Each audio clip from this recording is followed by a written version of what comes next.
know, right? I know. Frank, you couldn't move that, could you, for a quick second? Thank you.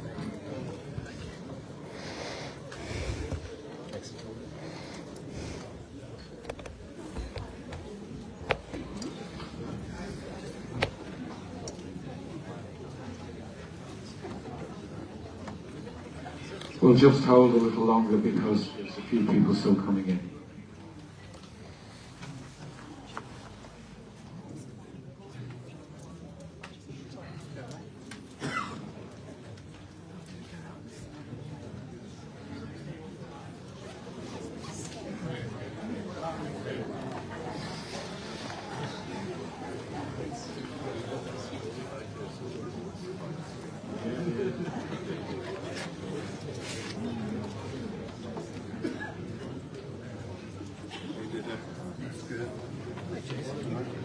Are they chocolate?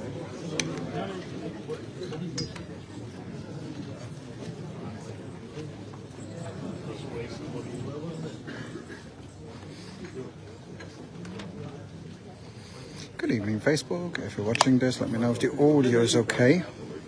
I'm using the phone audio at the moment. If that turns out crappy, I can switch to a different one. I will just let this run.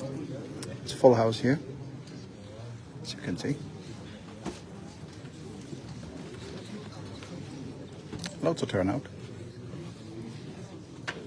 So let's see what this brings.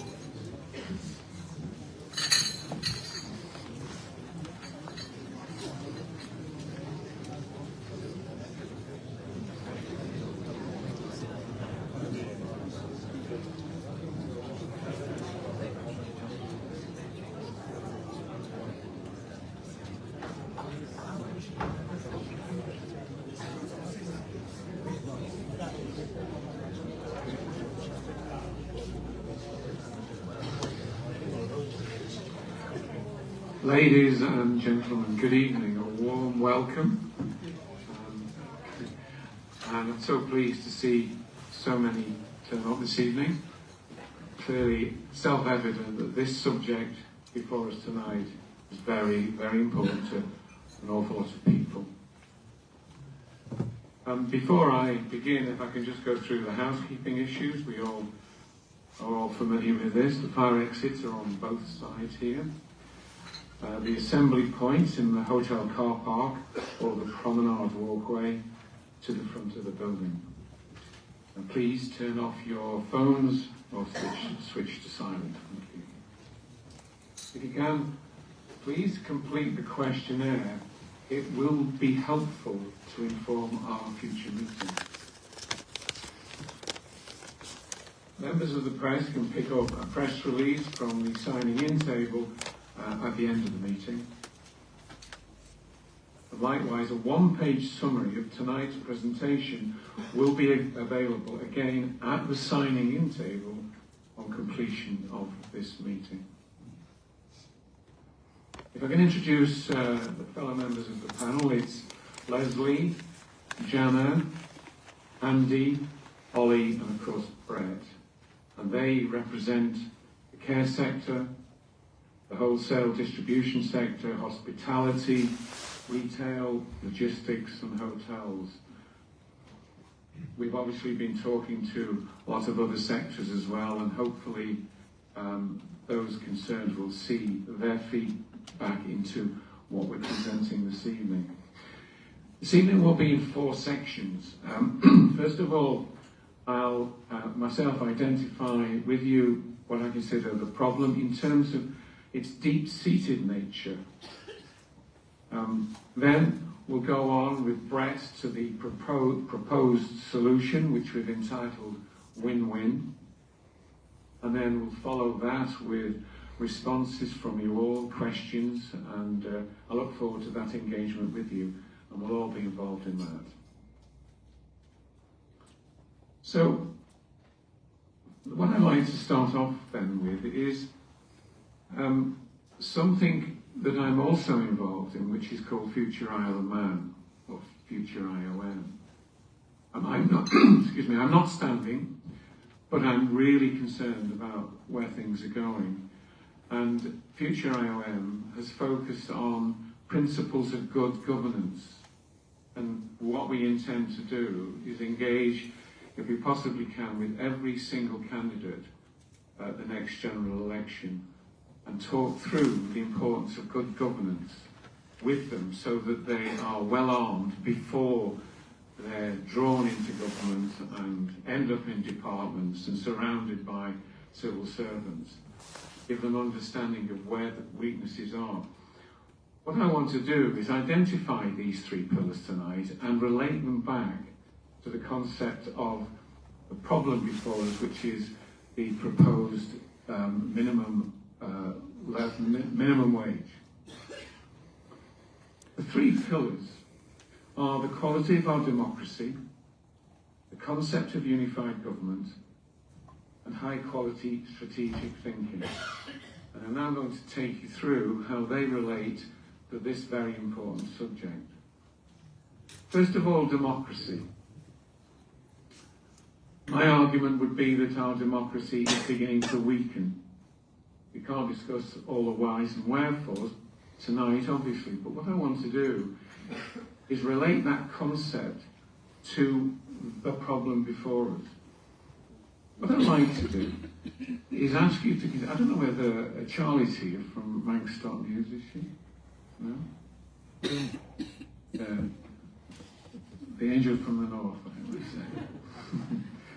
What I'd like you to do is when you get the opportunity, go on to manx.net and listen to two interviews which Charlie's conducted recently on the subject of the minimum rate of pay. The first one was Eddie Tear's interview, and the second one was Alex Allinson's.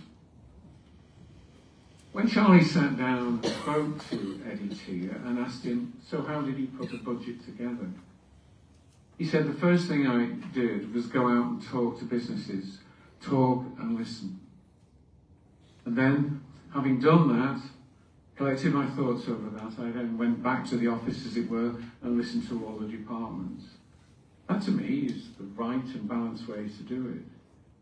Then Charlie did an interview with Alex Allinson. There were no words about listening to the private sector. What Alex Allinson talked about was ideas out of the ionosphere. Oh, well, this is fine because, you know, it's not going to impact inflation. It will, and we're giving everybody 6 months to sort it out, and it's now 4 months. That, to me, represented a major failing in the sense that part of democracy is listening and engagement. And the Treasury have come out with its proposals without doing either of those two fundamental and absolutely essential things. That's why we're here tonight. This shouldn't be necessary.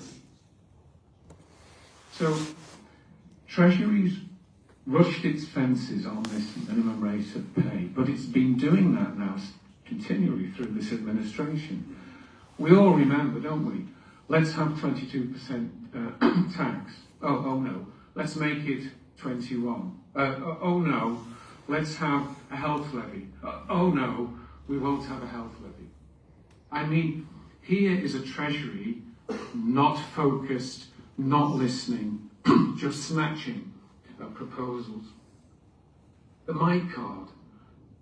Don't get me going about the My Card this evening, but just let's, on that particular one, I'll just get some more to bear.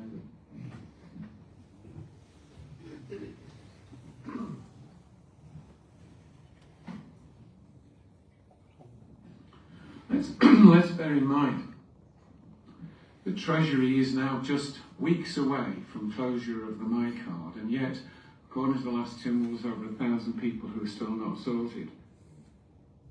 When I was in politics, one of the fundamental principles was always to focus on the vulnerable. They haven't got a clue what they're doing over this closure of the My Card.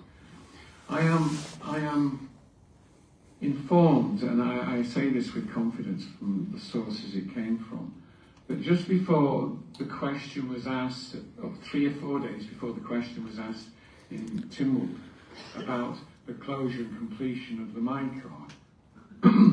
It transpires the Treasury was ringing around senior banks on the Isle of Man saying, can you help? Can you do anything? And the banks were going, well, no. So here we are, weeks away from closing a concept and not knowing how to treat the vulnerable. Ladies and gentlemen, this is not a Treasury that's in charge of process and should enjoy our confidence. The second principle of good government on the Isle of Man, as proposed by future IOM, is unified government. So what's unified government got to do tonight with minimum rates of pay? Well, actually a very great deal.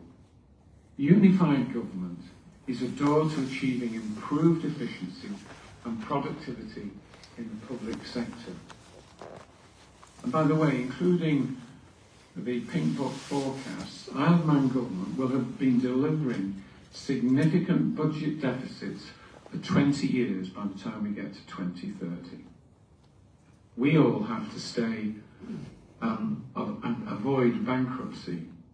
Government spends every year increasing taxation and failing to live within its budget, and it's incapable thus far of doing anything better than with regard to becoming more efficient and productive than saying that we've got a plan. But that plan has not emerged. We're almost up to 10 years now where we've been hearing that this will happen, and it hasn't. Yet over the same period of time, the private sector has had to constantly focus on its efficiency, staffing levels and productivity to simply stay in business. And after those years of hard work, while private sector businesses have been doing that, whilst the government hasn't, it's this time presented the private sector with a 10% increase in the minimum rate of pay, waving away the idea that it's a problem. Shameful. Ladies and gentlemen, we have reached a tipping point, and the size of the audience tonight, I'm sure, underlines that very clearly. The third issue that future IOM will be working hard to get into focus is the high-quality strategic thinking, the concept of high-quality strategic thinking. We don't have that in Isle of Man government. Strategic thinking, for what it's worth, always comes from below up through the departments. What we need is high-level, high-quality strategic thinking, and we need to find ways of doing that linked to the concept of unified government. So let's look at the thinking then behind this minimum rate increase proposal. Where does the employee, let's look at the employee first, where does the employee sit on all of this? Well, national insurance contributions, forgive me if I'm repeating things here that some of you know off the top of your head, but so that everybody's aware of these numbers and figures. National insurance contributions for the employee on the Isle of Man are 11%. In the UK, it's 8%. So already we're putting our employees at a disadvantage. And incidentally, I don't know whether you've heard this, but as we run up to the UK budget, there's a possibility they'll move 2% NI to their pay as you earn, pay EYE, that's what it's called. And that means that their national insurance rate for employees will drop to 6%, where ours is 11%. Now, with regard to the primary threshold, the point at which employees start paying NIC on the Isle of Man, it's 8,736. The employee in the UK doesn't start paying national insurance until 12,570. Personal tax allowances that have run over the course of this particular administration started at 14,250 and are now 14,750. That's a minimal adjustment over a 4 or 5 year period. This means, obviously, self-evidently, that more and more pay is being drawn into higher rates of tax. The 10% tax rate has not moved at all for goodness knows how long. That should also have flown through a period recognising in the adjustments to inflation. So for the employees here, annual pay over £8,736 on the Isle of Man is subject to, let's put them both together because that's what they are. It's 11% tax. By the time you get to 14,750, the employee is paying 21% tax. And by the time they get to 21,250, low-paid employees on the Isle of Man are paying 32% tax. Now, all you hear from government is the importance of increasing the gross pay, completely and utterly ignoring the take-home pay, because the move that the government has enjoyed by increasing the gross pay, the minimum wage, because they're not adjusting these things, means that low-paid individuals are paying ever more taxation. One of the messages we've got to get across here is that what really matters is the take-home pay for the employee. So, focusing solely on the minimum gross rate of pay, still subjecting that person, that individual, to heavy taxation is far removed from high-quality strategic thinking, and that's what we need in order to arrive at a situation where the employee gains, the employer gains, and in fact, as Brett is now going to take you through our presentation, the government gains as well. So it's not really a win-win, it's a win-win-win. Brett, may I hand over to you?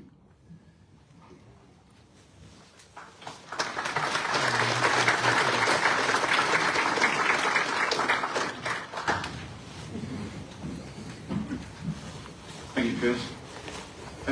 Well, I'll start off by giving you a little bit of context around this subject. Forgive me because I know I'm preaching to the choir here, you all know these facts, but it's worth recapping, I think. For years, businesses picked up the tab for minimum wage policy, and the result of that has been declining local economy and surging government tax revenues. Local businesses have been buckling under the current rate, and it simply cannot afford another 10%. There's nothing left in the tank. The range of sectorial distress is widening. Have a look at this.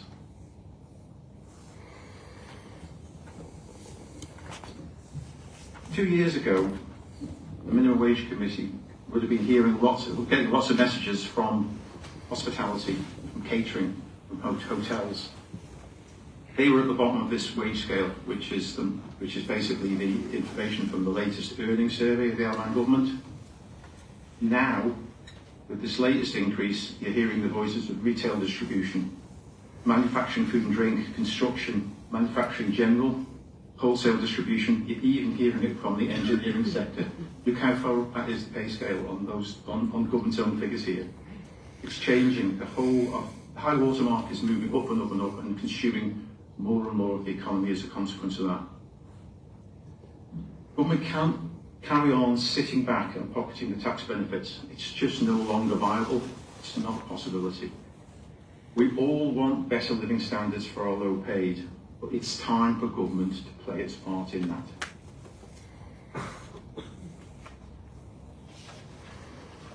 Here's the problem. We're a government-centric island. Everything focuses around the government.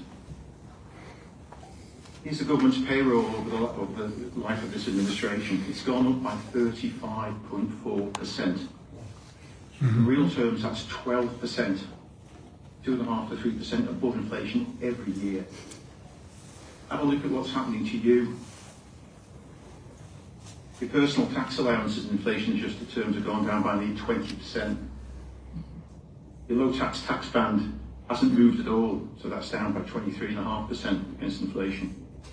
The gross domestic product of the island has dropped 4.4% in just 1 year because the government's stats are 2 years behind.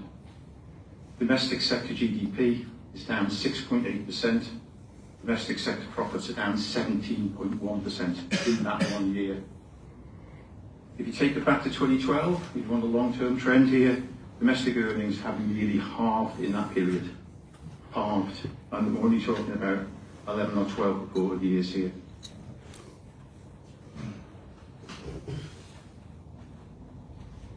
Is minimum wage methodology a social policy or a tax policy? Well, I'll let you decide from these numbers. Look at the costs to government, the costs to business on the left-hand side there, the red arrow.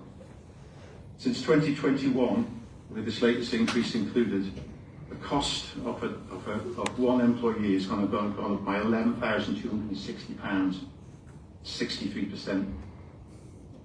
And the government will have pocketed £3,562 of additional tax as a consequence of that. And in this latest increase, it will be pocketing 40% of the additional cost to business. 40%.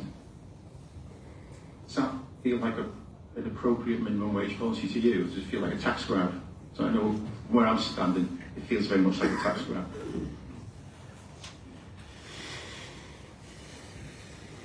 And this is all part of the bigger picture. So here's how government tax has evolved over the last 4 years. 4 years since this administration started. Income tax receipts are up from 216 million to 330 million pounds. National insurance has gone up from 229 million to 287 million. That's 170 million pounds more.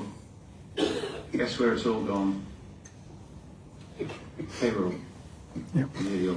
150 million pound increase in 4 years. The median wages of government now stand 28% higher than the private sector, and that's increased from 23% in 2021. And it compares with a UK differential of 7%. And that's to a large extent why the median wage in the UK is much lower, and they'll be setting their minimum wage at much lower level than ours. It's government that's driving it. So what are the wider impacts of this? How does it all pan out? Okay, it's true. Low-paid people do have a higher wage rate. Some of that money has flowed through to them. But look at the cost to them and to others on the other side of the equation. Business failures and job losses, service reductions, loss of training and youth employment, lower inflation, lower investment, higher inflation, and probably just as importantly, loss of wealth creation. Who's going to want to go and run the businesses that we've been running if the island's so government-centric that the public sector's got lower hours, higher pay, higher pensions? Why would you want to take the risk and go through all this pain wondering how you pay the wages on a Friday? Makes no sense, does it? It should be a premium the other way around. So, it is time for shared responsibility. There is a better way and a more affordable way to help the low paid if government will play its part. It simply requires a focus on take-home pay and the addition of a tax credit to the low paid, and that takes away the need for this increase, or the large part of this increase. And we can move to the equivalent of living wage, which is what government wanted all along, but this methodology makes it affordable. So here's our proposal. The Isle of Man minimum wage follows UK minimum wage from 2026. That takes a lot of it puts a lot more checks and balances into the system, because the UK is a large economy and it has to look at the thing in the round. It can't just be political dogma or three people's views of life. This is properly researched, and it will stop this excess that we're suffering from. Government gives a tax credit to the low paid to bring take-home pay up to living wage levels, and the result of that is a 50-50 share between business and government. And we'll show you how that works now. So that's where we are right now. Hourly rate is £12.25 minimum wage, gross pay is £23,888. And government takes from the employee, just the employee, £2,871 of tax. And the take-home pay is £21,017, and that's what matters to them, the take-home pay. If we took living wage and we used the government's current approach to it, I know they're not saying that, they're saying 1346, but it's damn close. But let's take living wage, 1374. That would be gross pay of £26,793 and tax of £3,800, which brings their take-home pay down to £22,993. But look at the column below. The benefit to the employee is £1,976 in that move. The detriment to business is £3,277 per employee, and the government trousers £1,302 as a consequence of that. Now, switch this into our proposal, the take-home pay proposal, and that's what you get. UK minimum wage is likely to be around about £12.70. The gross pay comes down, but you intercede the tax credit to bring the take-home pay up to £22,993, and importantly, that means that government and businesses share the cost. So look at the bottom line now. Still get the £1,976 increase to the employee, but the cost to government, cost to business is £990, and the cost to government is £986, 50-50. That's fair. This is a government policy. It's socially driven. They should pay their way in this. Tax credit can easily be tapered. There's no need for it to go cascading up and cost the government a lot of money. I've done an example of this at £12.70, which would be the net, the minimum wage that would be paid before the tax credit. It's £1,379 in my calculations, but it quickly dissipates. So once you get 10% above that figure, it's virtually down to nothing. It avoids the anomaly of people on higher pay rates getting lower amounts of take-home pay because the taper takes account of that. And according to the government's earnings survey, only about 15% of workers are within 10% of the minimum wage, which is roughly where the taper ends. So it works. It's elegant and it works. So if you take our proposal in the round, this is what it looks like. Private sector. Okay, the employees get a higher increase than is being currently proposed, and they get less erosion through inflation. Because if you go for the gross approach, it just fuels inflation, and the value of their money declines faster, but not under our proposal. Businesses aren't hit to the same degree, with an unaffordable increase, and more importantly, more jobs are retained as a consequence of that. And the link to UK minimum wage provides better checks and balances in the rate setting, so we get away from this will they, won't they approach that we have at the moment. And if government thinks about this, it should see it as a great deal. The outlay to government is low. If you take government's figures on the earnings survey, it's probably going to cost them £4 or £5 million a year to do this. If you consider the government spends £1.4 billion a year in payroll and pensions and welfare and third-party purchases, 1% reduction in inflation will get back £14 million, which is more than twice the cost of this, maybe 3 times the cost of this. So you achieve the living wage, which is what government wanted to do all along. You contain inflation, take the strain off the care sector, because Manx Care is going to be picking up the type of shortfalls in care and nursing homes. You put more money into the local economy. I haven't mentioned that, but if everybody's got £2,000 more to play with, they're going to spend that, and there's going to be VAT, and there's going to be excise and customs on it. And you're going to save more jobs, so you've got less of a welfare bill, picking out job seekers or anything else, incapacity benefits or anything else that occurs. So it's a win-win. Win, as Chris would have said. And there it is. The employees win through living wage, and without the heightened risk of business failures and job losses. Businesses win through a link to the UK wage process, a less punitive increase in this coming year. And government win by achieving a living wage and avoiding inflation-fueled payroll and welfare increases that could otherwise cost them tens of millions of pounds. So we urge government, we urge them to engage with us on this, because there's a looming disaster if they don't. This is a good solution, and I strongly recommend it to the meeting. Thank you.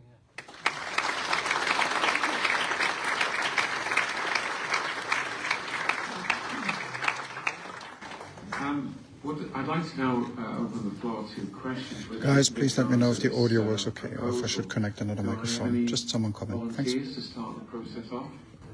Any thoughts on it at all? Right. Chris, I'll Rob. go. Yeah, I'll go first. Thank you. Thank you. For those who don't know, I Hang am. on a second, let's just get a mic to you, Rob, Yeah, so we can hear what I you're can only saying. carry my voice. It's more just an observation, really. I am a member of the House of Keys, and I did support the increase. I'll say that now. That's because in my manifesto I do support a living wage. I just want to say thank you to Brett, because I think Brett had come across really good. He explained that really well. And if you go back to when we had our debate on the minimum wage and the methodology, I've used some of those examples Thanks, Tim. myself to explain that actual point. As I say, I just want to say thank you to Brett, because I thought that was really, really good presentation. It made it very clear what we need to do as elected members, but it is about that engagement. It's about sitting down. We've known about this transition since 2021, when the Poverty Committee made that original recommendation to move the island towards a living wage. We've had 4 years to work with it. From my point of view as a member of the House of Keys, I've been very clear. It's up to now to Treasury to work with colleagues, work with businesses, to make sure there's something in that budget. And I know I've heard these comments around, lifting the personal tax allowance up to 20,000. You're absolutely right, Brett. It's got to be a basket of goods that we need to sit down, work with businesses. And over the last 2 weeks, I've sat down with 7 or 8 businesses, and I've listened to each of them. And again, I thank them. I know small businesses is our island, and we've got to listen. But just from my point of view, just want to say a big thank you to Brett, because that was a fantastic presentation. Thank you. Thank you, Rob. I think that the root cause of the problem, going back to those 3 points, is that Treasury really has not engaged with us. It's seen a blunt target and not examined better ways of getting there. And what we've done this evening is to provide that option. If there are no questions, just there's one for you. Could you pick the mic up, please? Thank you. I've been on Ireland about 3 years now. Always worked in the private sector, because that's what I'd like to be. Worked in management, and my biggest concern after seeing 7 years within a practice, dental-wise, on the pay freeze, because the last input of putting this pressure on the business. What will happen about pay compression? We've got people that basically have worked quite hard to get to where they are. They've done their minimum wage, they've climbed the ladder, they've done what they can, and now we're quite concerned about whether we will be able to continue putting that pressure on ourselves to stay in those sort of areas, or do we just go back down to minimum wage and not bother? And I think that's where we will lose the motivation of people that have worked so hard to this type of increase, and how are the businesses supposed to be able to support all their already invested staff? Thank It's you. going to take us another 7 years to recover. Well, your point about differentials it has been coming through to us very, very strongly indeed. So the impact of this sort of government clumsy approach to it is going to have repercussions right the way through our economy. And you make a really good point. Okay. We'll keep David fit tonight. I was just wondering if we could get a response from the Treasury Minister. What do you think of that?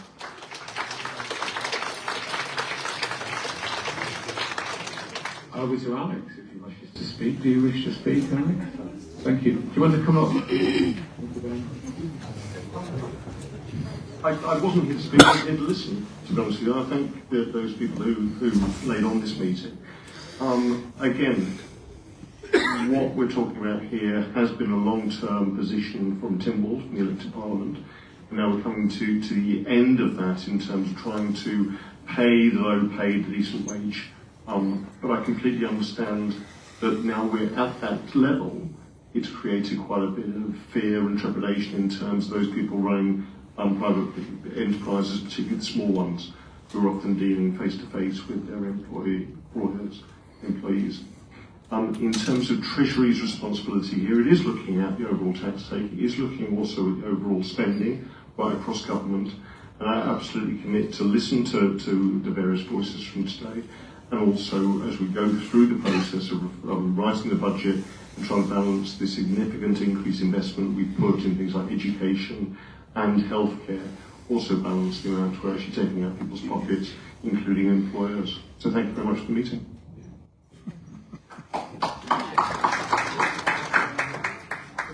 I think the important message there is that it's time for the private sector and government to come together and find sensible solutions, because in the end we are really all in this together.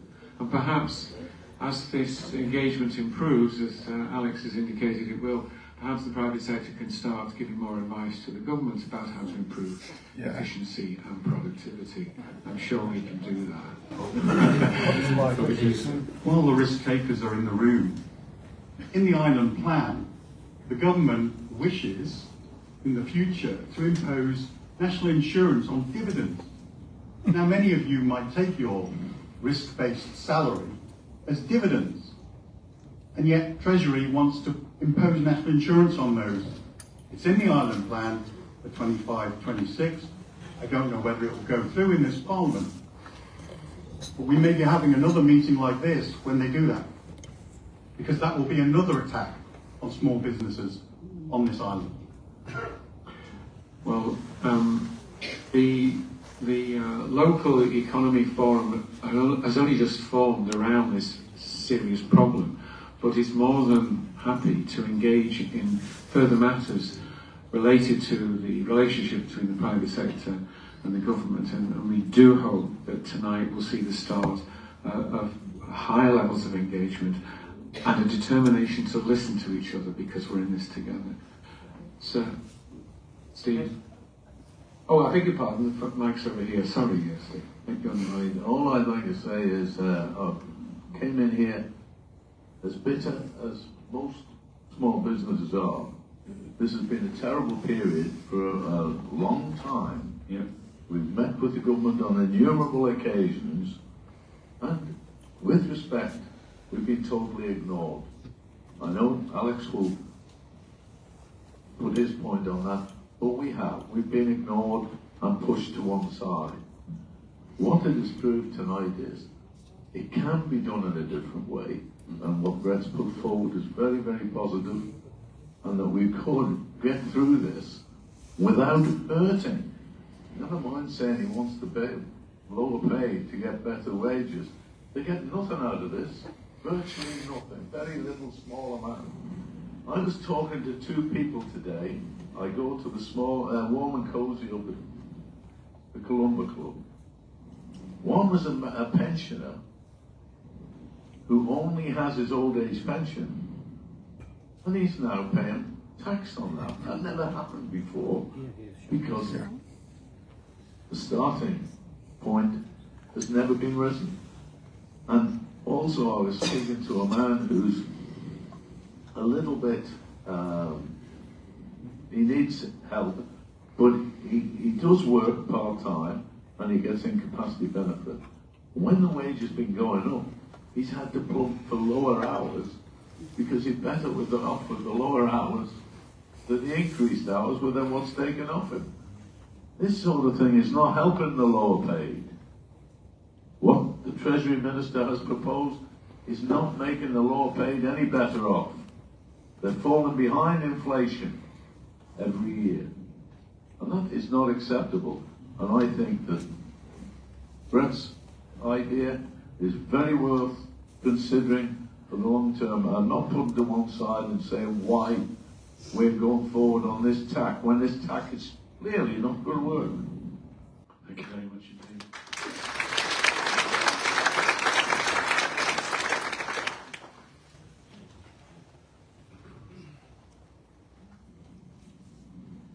Thank you for a very detailed presentation, Brett. I think my only question is, are you going to put this to the room for a vote, to whether the room agrees with your proposal? I'm very, very happy to do that. I'll do it now, if I may. For all those who are encouraged and believe this may very well be the way forward and wish to see full engagement between the local economy forum, yourselves and government to get to these solutions so everybody wins. Please indicate if you support what you've heard tonight by a show of hands. Thank you very much. Anybody with serious concerns or reservations that they'd like to examine? By all means, please say so now. Well, I'll give everybody a round of applause. Thank you very much. Any more questions or comments? The one comment that I would say is I think very much the government has forgotten who actually, without the private sector, there is no government, there is no money. And I think they have clearly forgotten that the private sector is the one that keeps everyone funded and moving forward.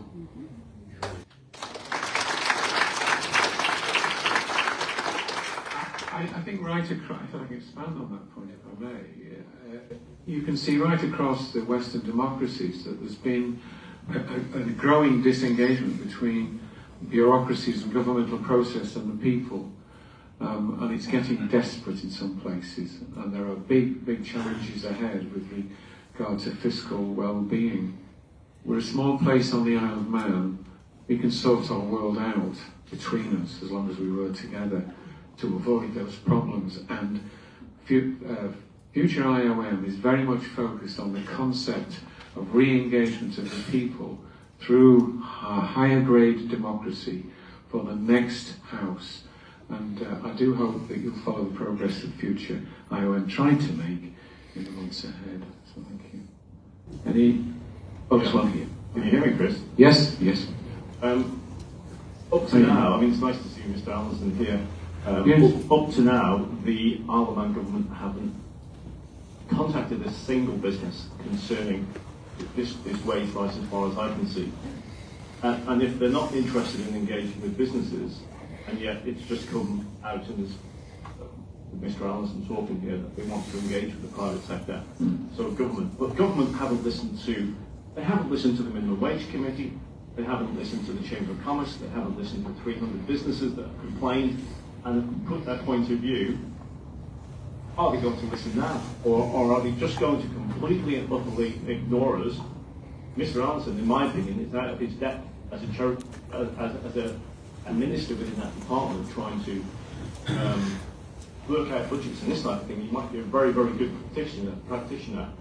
But when it comes to government, I mean, I don't trust these people as far as I can throw them, unfortunately. And I've been in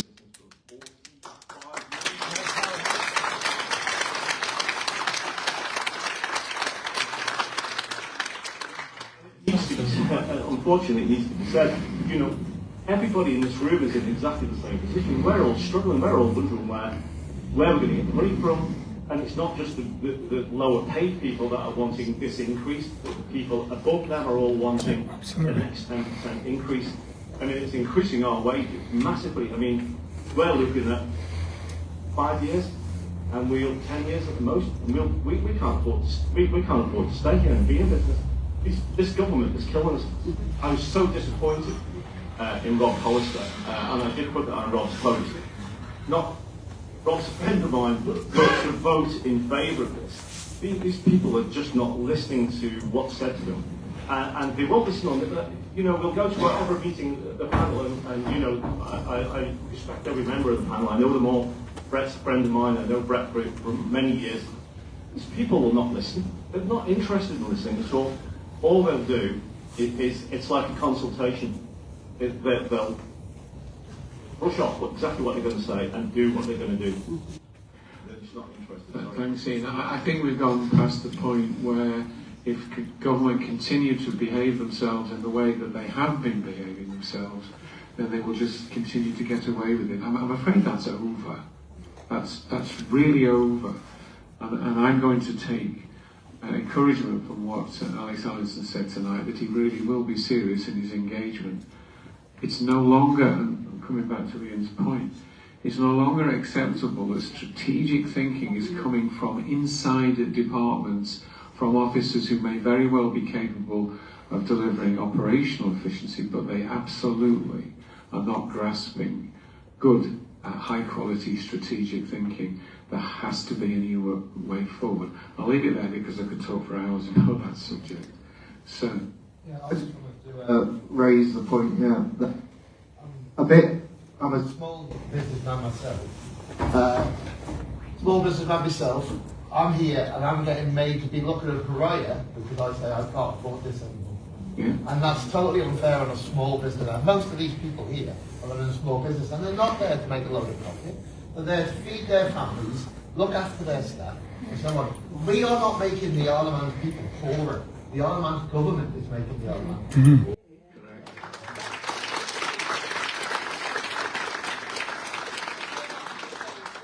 Saying, we want you to be poor, we want to take all of your money and put it in our little sack and take it off to them. We're saying we need to survive now. We are keeping this government around, and this government is taking, and giving nothing back, and it's them that's taking the people forward, not us. And it's time that they give their back in this way, or whatever way it is, they have to start contributing. Well said, sir.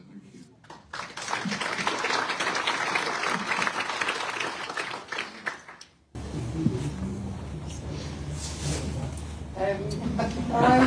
I'm also a small business owner in a very similar position, and it breaks my heart to sit here and hear this. I want the Treasury Minister to now, you're saying you're going to listen to us. This government has repeatedly across the board over this administration made decisions, retracted them, and gone ahead and steamrolled policies through without consultation. We've just seen it in other areas. I'd like you to confirm now, if you really are going to listen to us, Alex, then please listen and hold this off until you've listened and done the proper consultation before you implement this.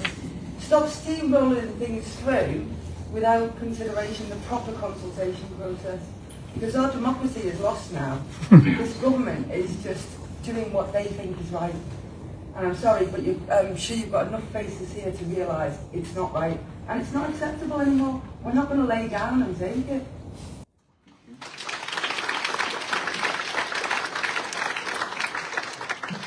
If I may, we haven't heard the last two contributors. Okay, do please wait for the microphone because the room's... It's not working. Let's try. Is it working? Okay. Well, if you want to come up to speak, by all means do so. If you want to, would you like to come up, sir, and speak? Somebody here. Oh, who wants to come? He's here. He's got the mic. I'm hiding at the back. Right. Is the microphone working? Yes. Okay. So, Chris, you said at the beginning the rightest thing of all. It's a government-centric island. 8,500 employees, I believe, the biggest employer on the island, which is just makes no sense. I can tell you from a very local government point of view that it's very difficult to be an elected politician and get anything done if you have a machine behind you of civil servants and people who make a career out of not rocking the boat. These ideas and other ideas are great. As many people have said tonight, the government is very good at ignoring everyone and doing what they think, and they being the people behind the scenes, not the 12 or 24 that you elect that are supposed to run the show. The people who really run the show, they're very good at ignoring everyone. How can you, we, everyone make sure that this election, this time, the next 5 years, the next 10 years, things are different? Because we hear this every single election, change this, change that, and nothing ever, and they promised the government headcount will go down. It didn't, it's going up, they're lying, they're outright lying. What needs to happen to really change things? Because I don't know. Well, it is possible, and I share your frustration, as I'm sure everybody in this room does, with regard to what is now a failing democracy. And Future IOM have thought about this in considerable detail and will shortly be coming forward with the proposals to make our democracy work again, for people to be able to trust government again. That's all gone, and it's desperately worrying. So look out for what Future IOM says, and I hope very much that the local economy forum will wish to engage in this process as well, because everything's interactive. But there is a way forward, believe me, including changing the role of the Chief Minister, adopting elements of the Swiss system of referenda. Why not? Why cannot? Why must we be stuck with this system where all you can do is choose an individual when you elect at the general election, and then see your wishes disappear like mist on a hot sunny day? We've got to be much more engaged. Government have got to be much more accountable. And officers providing these ideas to their ministers have got to understand that in future they'll be a damn sight more accountable than they are now. There is a way forward. Just as there is here, there are ways forward, but it's really time for us to grip all these things. We can't go on. We've had easy years in previous decades. I've sailed through them. Different world now. Well, it's getting serious. We're going to go bust. Yeah. Yeah, we're going to go bust. You're already bust, boys. So, over there. Okay, thank you very much. Obviously, it's clear here that we're in a lose-lose situation currently. I think it's quite important to recognise that my opinion is the biggest loss in the room will be the youth of the Isle of Man. Absolutely. And what I'd like to ask to Brett directly is, you know, on your presentation, which we all accept as a great way forward, hopefully, businesses win through a link to the UK minimum wage process. Will that include the UK age banding? So you've got 18, 18, 20, 21. Yes.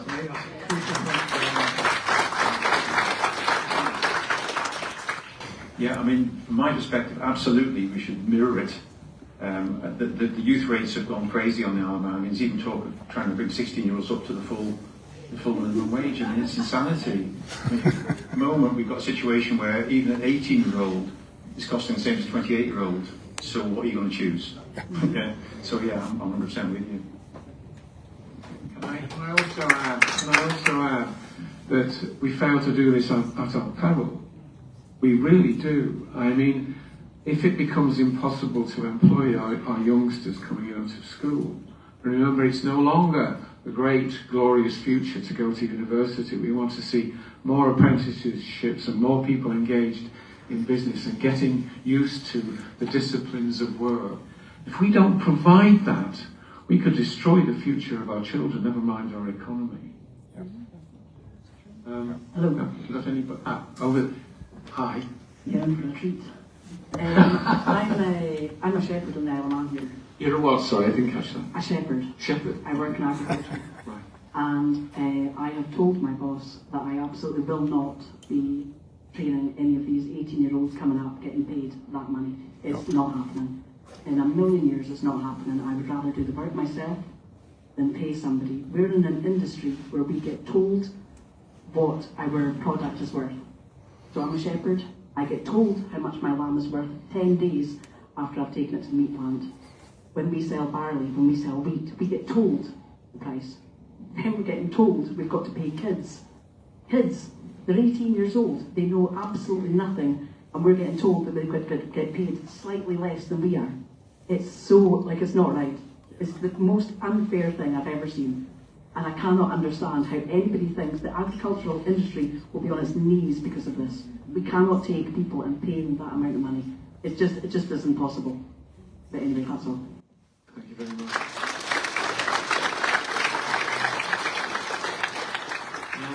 It would be nice to hear from my fellow forum members if anybody wants to contribute. Right, please come on. Oh, we've got.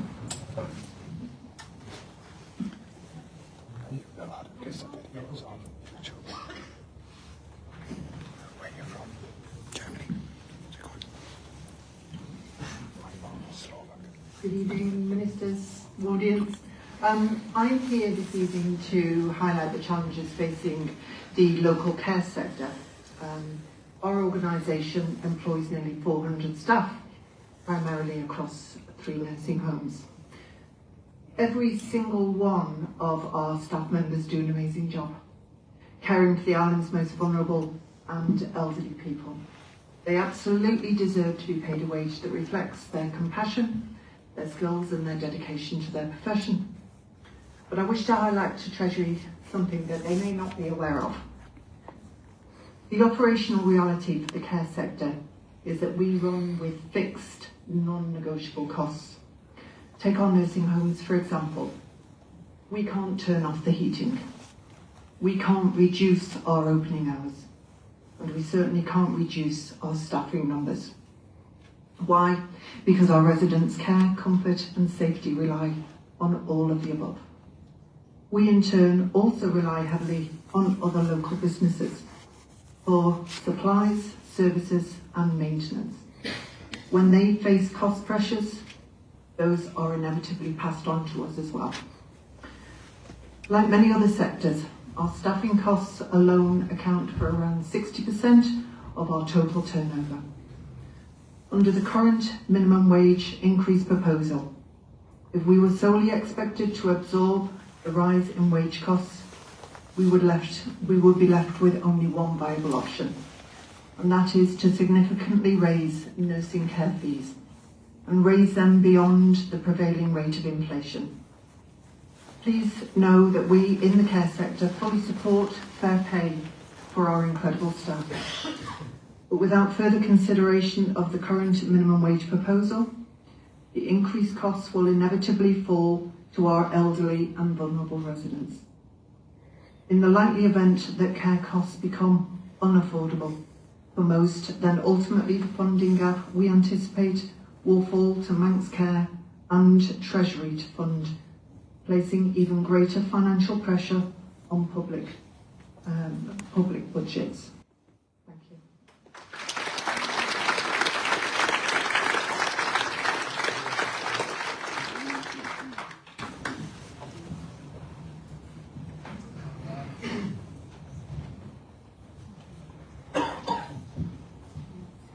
Okay, most of the things I was going to say has already been mentioned tonight, but there is one thing on my list that I put on here, and that is working from home.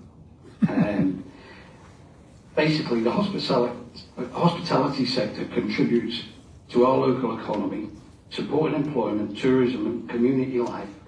Prior to the pandemic, the sector accounted for an estimated 5.6% of total employment, with much of its activity concentrated in Douglas and other town centres.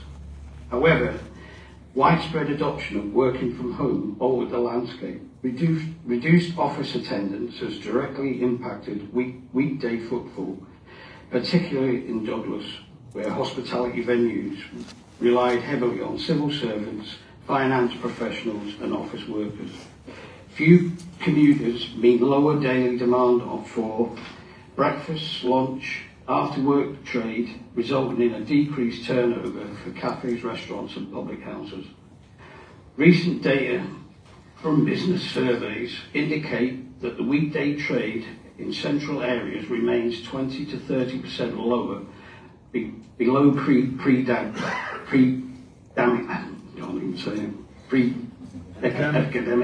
levels, with small independent operators most affected. This contraction has a knock-on effect across the supply chain, from local food producers and wholesalers to transport and cleaning services.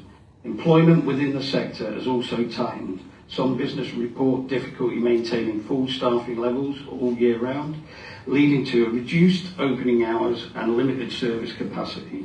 The combined effect is the drag on urban economic vitality and visible change in the character of our town centres. That's basically all I wanted to add to the situation. So, government, why don't you tell people to come back to work? You probably don't even know how many you've got that are working from home. I got told that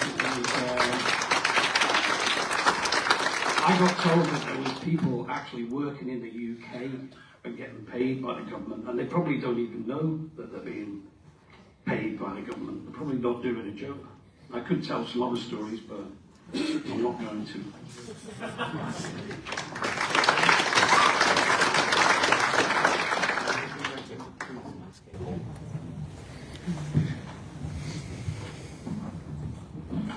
Good evening. Yeah, I think, look, I've worked for Herron and Brady, so we cover a wide range of sectors. Got a lot of our customers in the room, so we know really how sort of tense it is at the moment. So I think rather than sort of go over those concerns, which will certainly sort of be here till the end of the night, I'm sure, but the question is that we have a proposal. Minister, you said you'd listen and you'd work. Ultimately, the Local Economy Forum was put together as a bridge for these sectors, ultimately, to engage directly with government. And I think the question is, can we can we have a meeting ultimately, rather than engage? Can we get a date in the diary ultimately to discuss the proposal and how we can move forward?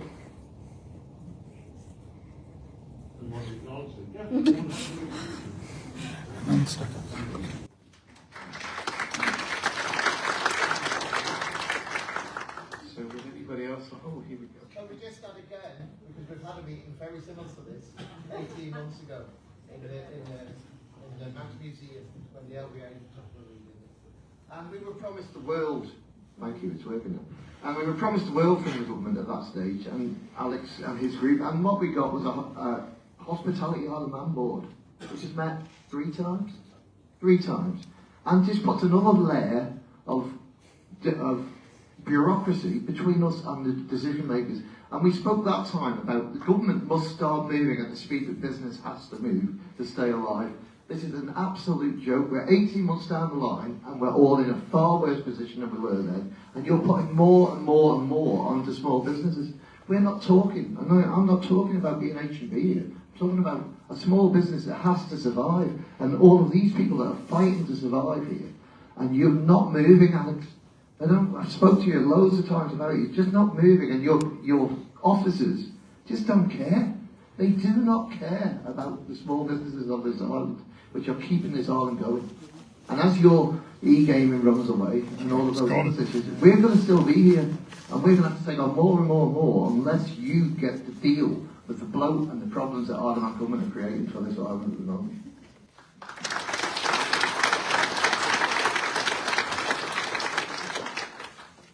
Have we got some more questions? Oh, here we are.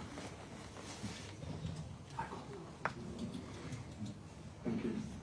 I think that Brett's contribution this evening has been very constructive, and I think the Minister's commitment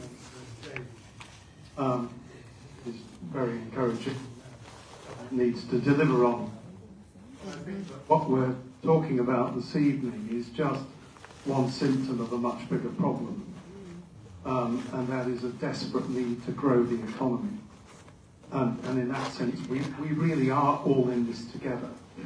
And there is a big question, you know, somebody said the Isle of Man is going to go bust. Well, is it going to go bust, or is it worth fighting for? And are we going to engage collectively in fighting for it? It concerns me greatly that we tend to mimic what the UK does. And the UK today is in a very bad place, as we all know. And if we have an umbilical cord that connects us to Westminster, is it time to think more about that? Are we capable of independent thinking on some of these issues? The UK right now is seeing wealth and companies leaving in droves.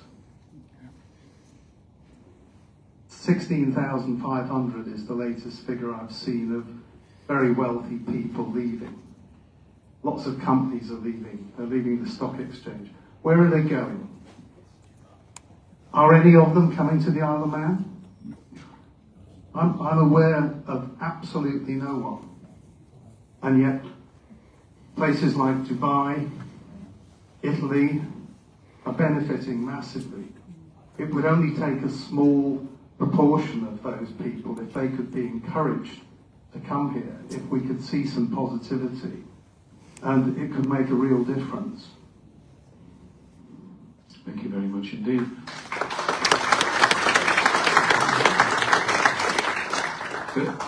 The short answer to your question, can we avoid going bust? Well, my answer to that, if I may express a personal view, is unless we change the way we think and act, the answer's it's inevitable. We have to start thinking much more strategic, much more intelligently, and we're not getting the right type of policies and indeed regulation coming through from the departments. The departments are behaving as if we had tons of money in decades gone by and that there was no problem. The money can be found. It can't anymore. And we really must focus on how we arrive at good quality strategic thinking that will allow us to improve and expand the size of our economy. We are in danger now. We really must think beyond who is the individual you want to elect for. It's how governance works and how we engage in that process and continue to do so, and can develop a sense of trust and confidence in high quality thinking, which does not exist at the moment. Any more questions? Good evening. We are from hospitality, therefore following on from the comments, this is my fifth meeting on the exact same subject with the exact same comments. Seeing one of the slides that you put up, we are at the bottom of those sectors. So this that is now affecting up to engineering has been affecting us for years, going right back to the pandemic. If we are still here, maybe there is no more efficiencies we can find. Absolutely. That's exactly what we have been doing. You've got hospitality and every other business going through COVID, and we keep talking about it, but it completely deployed us. It left us with no resources, and we kept getting wage increases and minimum wage increases, and there is no more to give. I've said this exact same thing to the minister 4 times now.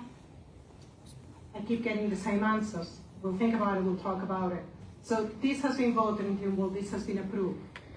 From the point of government that you were talking about, can this be reversed? Can it actually legally be reversed? Can it be what? Sorry? Can it be reversed? Because this has been voted to come in. Oh, so the proposal as the stands proposal coming. new wage has been voted to come in. Can it be reversed? If Tynwald makes a decision one way, it can always make a different one if it chooses to. Yes. Is the government prepared to do so? Well, we shall see. This will not, ladies and gentlemen, this will not end. This will not end in this meeting and then we just disappear. We are determined to engage with government and to let the people of the Isle of Man know what's going on. We have no choice. If we drift along the way we're going now, it's curtains, and I don't want that any more than anybody in here does. Have we got another question, another comment or question? Is it on? It's been very positive in certain aspects of the meeting here this evening. However, I think there's a recognition that in the private sector, we live on efficiency. We're all the time trying to drive down our costs to maintain a profitability. And I'm hopeful that government will take on board the ideas that have come out. But the Treasury Minister is trying to balance the books. He's trying to find the funding to sustain an island that is growing out of all proportion. Unless government take on some efficiencies, drastic efficiencies, it is not sustainable. Now, Chris, you looked into the future, and you know, I've got to blame you for the past 20 years. Government has been expanding and the costs have been rising, and nobody is trying to drive that down. I look around me, the promenade's a mess. Half of Douglas is demolished. Have a look. Park Road, Tynwald Street, the bus station, Walpole Avenue, they're all building sites. DOI, all of the government departments, including health, they phoned me up to ask me, you've been on our waiting list to see a dermatologist for a year, Mr. Stoll. Do you still want to see him? Well, I'm still alive. Were you hoping I was dead? But, I mean, there are government departments in health that have 4-year waiting lists. This can't go on. And the next government that comes in is going to have to take a leap out of our book. They're going to have to find efficiencies. They're going to have to cut back on costs. And they're going to have the acumen to do that.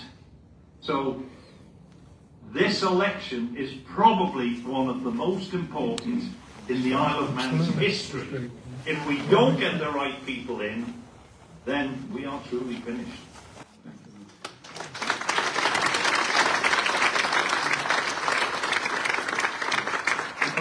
If I can defend myself for a few moments, what I'm saying now, I was saying in detail in 2014, because I was commissioned to how the hell do you make, by Alan Bell, how do you make government work better? And I spent 9 months doing it, presented it to the Council of Ministers, and the Council of Ministers were at that stage still complacent, still comfortable in the existing clunky, clumsy departmental system and refused to do it.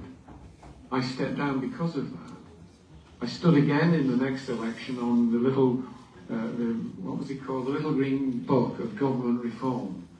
And I went round knocking on the doors and people were raising points with me in detail. And I said, no, if you don't agree with this reform proposal, please don't vote for me. And I thought that I'd get away at that stage and they put me back. And so here I am, I'm out of politics and I'm still worried sick. And that's why I'm here now. I've got 5 grandsons. Things have got to change. The existing departmental structure, this sort of clumsy conglomerate nature, this concept of having 8 individual governments, each controlling their own destiny, vaguely controlled by the Treasury overall about how the budget works, it will fail if it's not dealt with.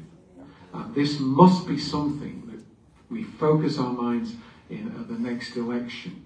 It's, future IOM will not be concerned about detailed policies. That's a matter for those who stand to get elected, and I wish them all well.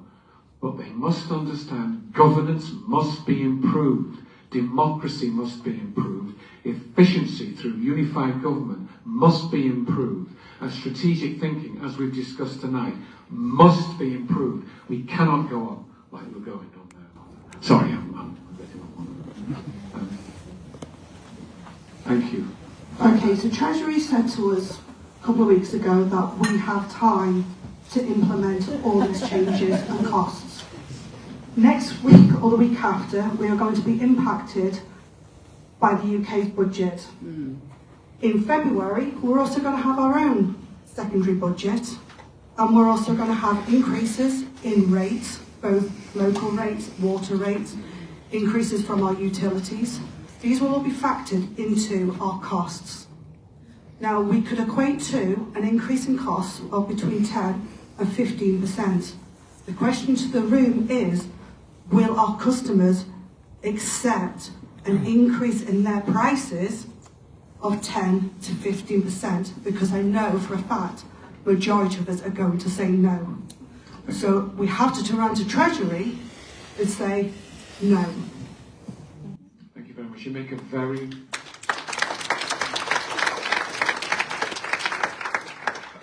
very important point indeed. That businesses have got to be making decisions now about, we have to pull back that investment, we have to reduce our staffing, we have to reduce our hours. That's happening now. So I say to the Treasury Minister that engagement with us needs to be urgent and we need to make progress quickly, otherwise it's very, very damaging indeed. I just wanted to, one quick comment. I didn't see the name of the gentleman who said nobody wants to move to the island. I can tell you from first-hand experience that's not true. If you watch my channel, I do a lot of like relocation and guide to the Isle of Man, that kind of thing. I'm doing the government's job without getting paid. And I get a lot of people contacting me, and the most people who want to move here at the moment are from the UK. Because I call the Isle of Man UK Premium. So it's the freemium version over there, but it's the premium version here, without the crime, without the problems, without the gangs, without the knives. We have a lot to offer. We may not see it sometimes, because everything seems doom and gloom. We have a lot to offer over here. A lot of people want to move here and have a better life than they have in the UK. The biggest problem I get every time they try that is the basics. Nowhere to rent an apartment or a house. There is no rental market. It is non-existent. Or visas taking 6 months if you want to employ someone from abroad. Government is in the way of it. So yes, people want to move here. This place has a lot to offer, and people are willing to pay to live here in peace and in a higher quality of life. But government, again, needs to do their part to make that possible and easier. So I just wanted to add that, you know, we are not a toxic place. People want to come here, but we need to enable them to do that. And that, again, is down to government. Thank you. There's a gentleman over there with his hand up. Continue.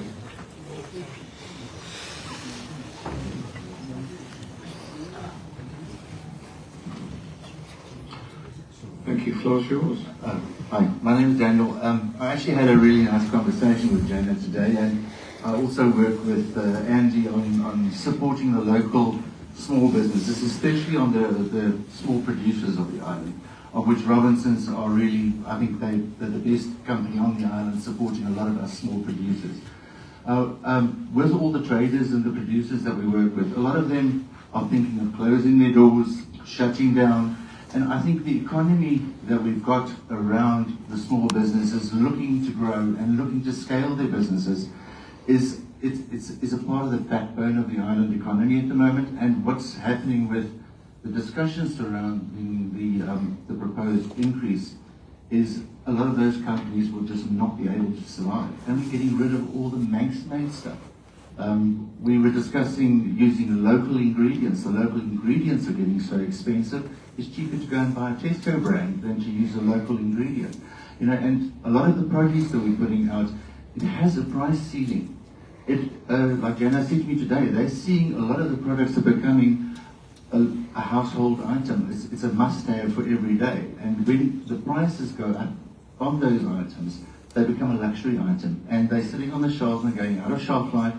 And we're losing a lot of the local producers that are producing these high-quality items for the island. Thank you very much.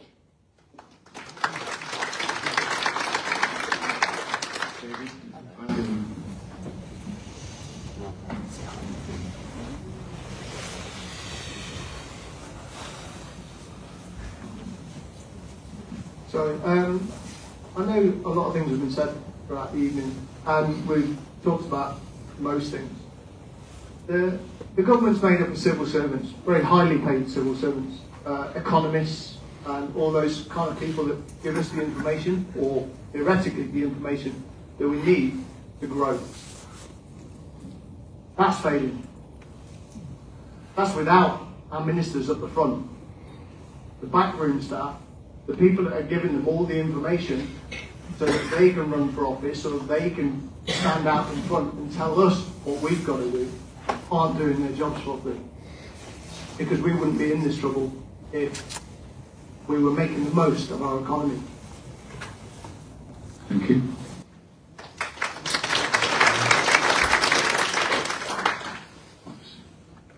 Hi, just a point on the living wage and on the points that drive the living wage, or the minimum wage as it is.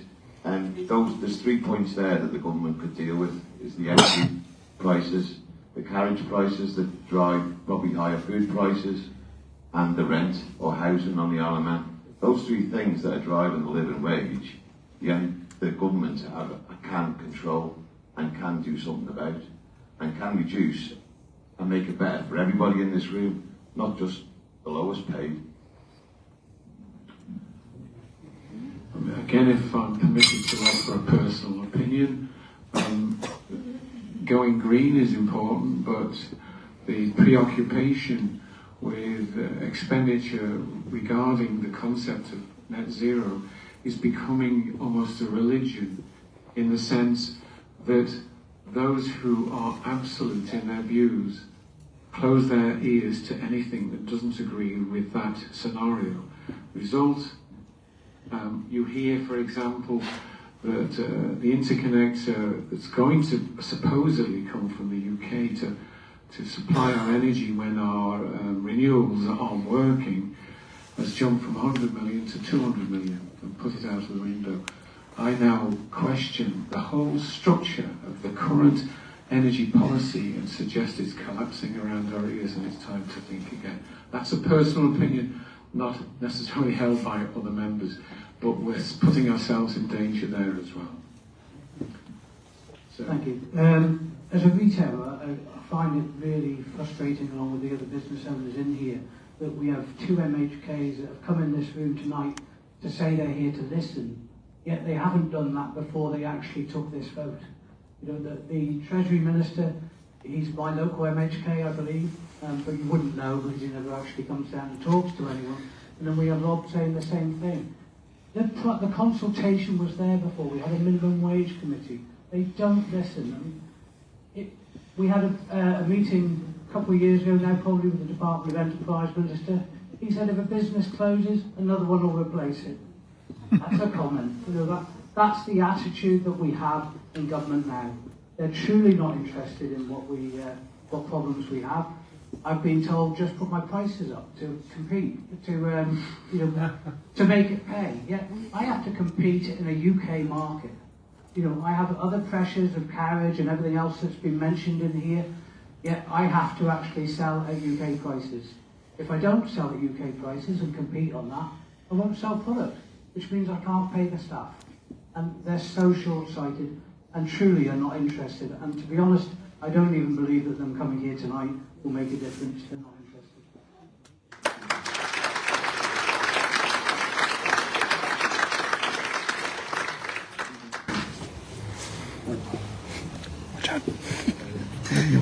That's okay, I've got it. Chris, thank you. I would like to come back in on that sort of point. I think anybody who knows me, I was the tourism member from 2016, held the hands of hospitality and tourism all the way from 2016. We went through COVID and 2021. If we go back to the start of this, and this, I want to just finish my final point tonight. I want to go on a positive. If you go back to the start of this administration, hospitality had not come back out of COVID. It was an absolute privilege to hold the hand of hospitality. I was there every time that somebody needed a conversation. To say that I don't listen is not fair and accurate. We had this island, and this is all the small businesses here tonight, as an island. We had to work through COVID. We got through that as an island. We then had to get through inflation. We've got to remember the island peaked at inflation at 10.8% in September 2022. We got through that as an island, as a community, as a government. We then had, and we're still going through a cost of living crisis. And we're still trying to navigate our way through it. And the only way we're going to get through this challenge is by sitting down, listening. And when people say that I don't listen, it's not correct. Anybody knows me, I've had so many conversations. If people in here want to have a conversation with me, they can contact me. I'll sit down, have a coffee with them, I will listen to them. I've been very clear and very honest with this audience.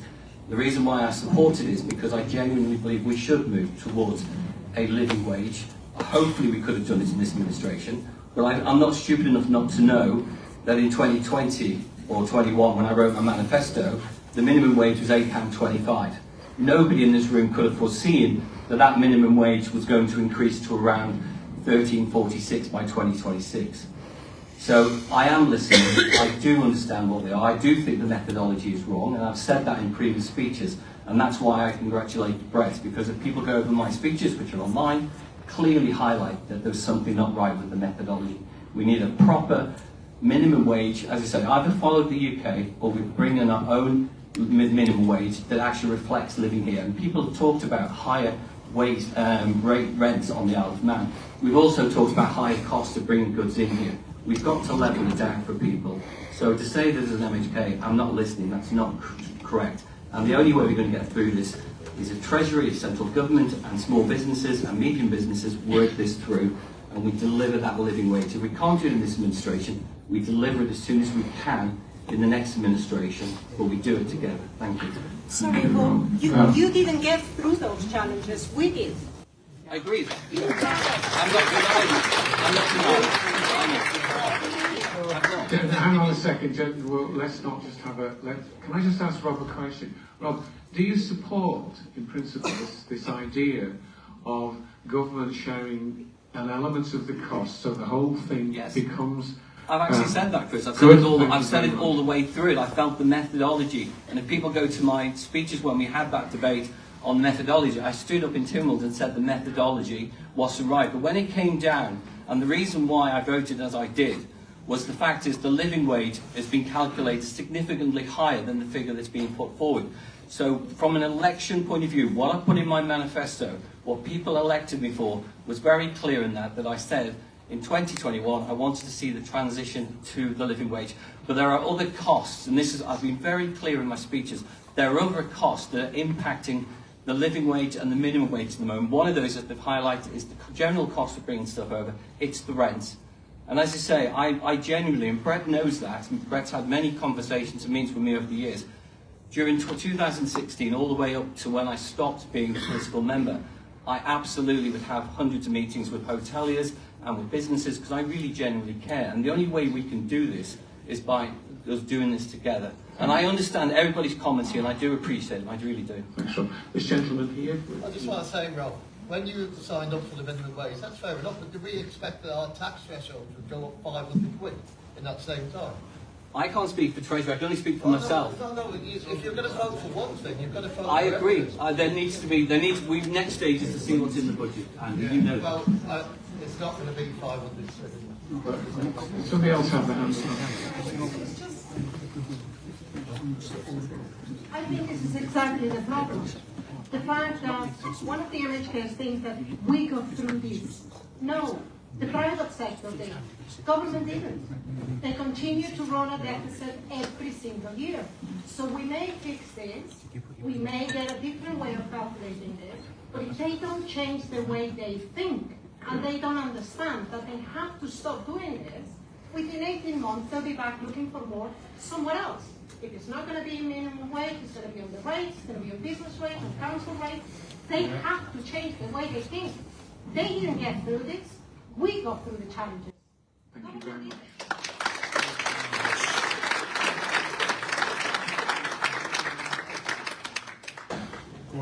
Absolutely right. I mean, one point that hasn't come out tonight because it predates what we're talking about, but go back to COVID. What happened during COVID? The government spent, in the two years of COVID affected trading, government spent 6 times as much on their payroll as they did in supporting the private sector. 6 times as much.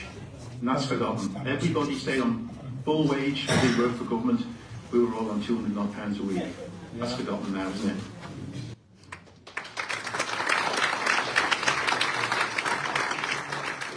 I'd just like to come back to a point you made, I think you made a little bit earlier, and that is, look, we've been through all this before, we've had meetings, we've said this, that, and the other, nobody's listened. I just want to draw your attention, please, to the weakness in our current system. All you can do is choose somebody at the next general election and hope that they, some of the time, will be able to represent your views. Now, the world is changing radically. We're going into a period of incredible geopolitical and financial turbulence. And the world's going to change very quickly in the years that come. And we have to have a mechanism for the electorate to stay closely in touch with its government so that it doesn't drift off too far in the wrong direction. Remember, the officers who advise our ministers know that as soon as the election's over, they suck these new members into the departments, they wrap their arms around them, they stroke their egos, and very quickly the officers have got what they want. And that's got to stop. And part of the issue is we're going to have to give our Chief Minister more responsibility for keeping his or her finger on the pulse of the views of the population. And that power has got to show itself in Tynwald. And in future, Tynwald will then be in a position where it has to keep listening to the people, not just the pretensions at an election. And that's the concept in the 3 pillars that we're going to be promoting. Thank you very much. Sorry to go on, but it's terribly important.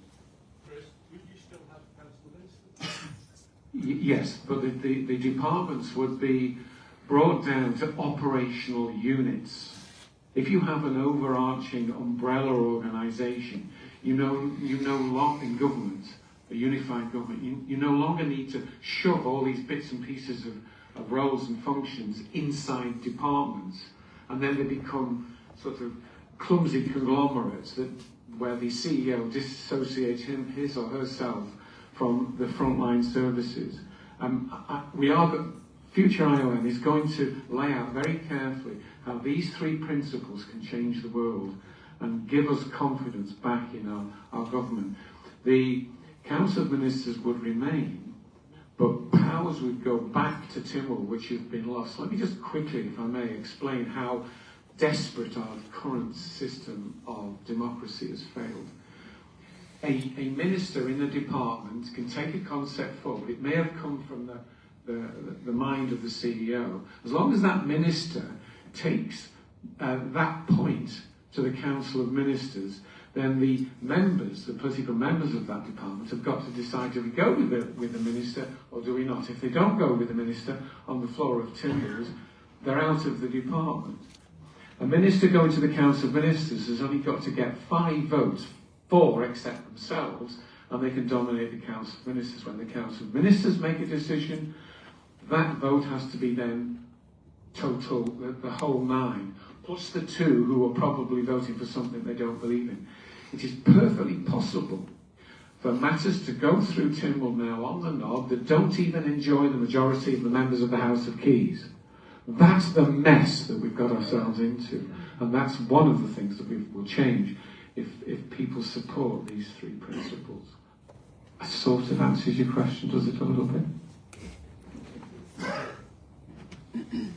Hi, I'm just having a flashback on when the promenade, we had a problem with the promenade, and when the minister or the people from the government saying that they were listening, they haven't, because I've closed that business when I used to have New Manila. And one of that person that I approached, email, phone calls, trying to get in touch with who could help us, and that was Rob Callister. I'm still waiting for his email.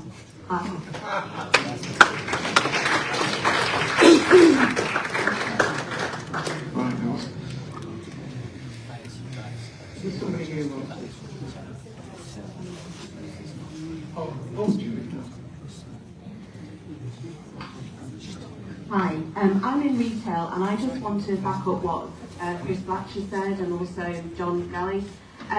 The costs of getting things here are horrendous, and we battle all the time against online competition. And if somebody goes, I can have the same shop as mine in the UK. Now they can offer things like Klarna, they can offer ClearPay. They have customers that have easy access to credit facilities. It is an absolute nightmare on the island now. People cannot get credit facilities. And that helps spend power, because if people can spend in local shops, then the money comes back down. It comes back into the hospitality. But the way that it's set up now, the spend power is going off the island. And if the government isn't really in tune with this, they say they want a vibrant high street, but they're doing absolutely nothing to support us whatsoever. We get penalised all the time, and as Chris has pointed out, we have to price things the same as the UK, because if we don't, we lose that business. People will just go online. So, you know, it really is a dire situation that we're in. If you want the small businesses to survive, you really, really, Minister Allison, have to support us. And there are more than 2 MHKs in here. There's at least 4, I think. Maybe more. So, you know, we are getting the ears of MHKs in here. So they really, really need to take notice of what the small businesses are saying and really do something now.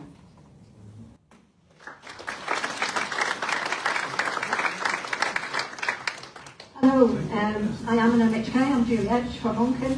I just want Brett, actually, could you just please clarify with regards to the median percentages that you gave out?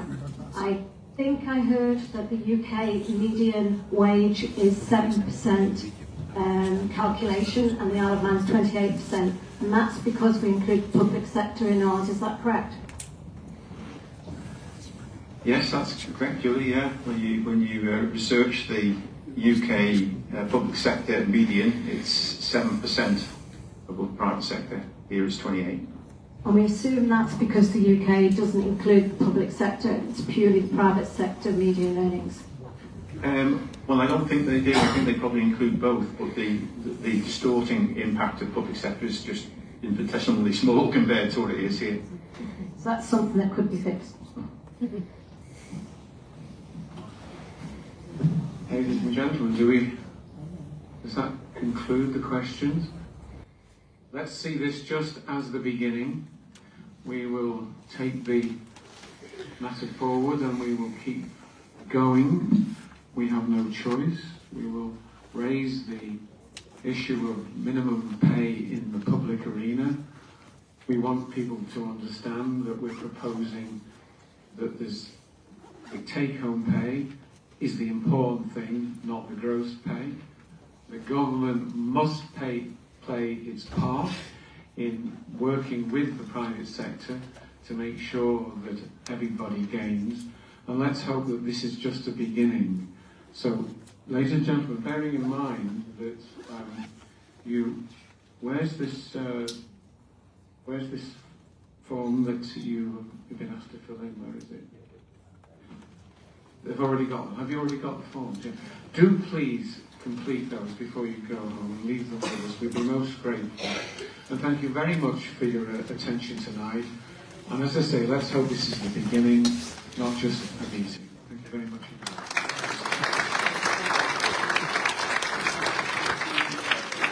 I hope this was useful for you. So this is the questionnaire they gave out at the entrance that everyone is asked to fill in. Maybe you can pause your video if you want to read it. So that was that meeting. Hope that was useful. Let me know what you think in the comments, and I'll leave this on my Facebook page for future reference. Cheers. I'm off to the pub.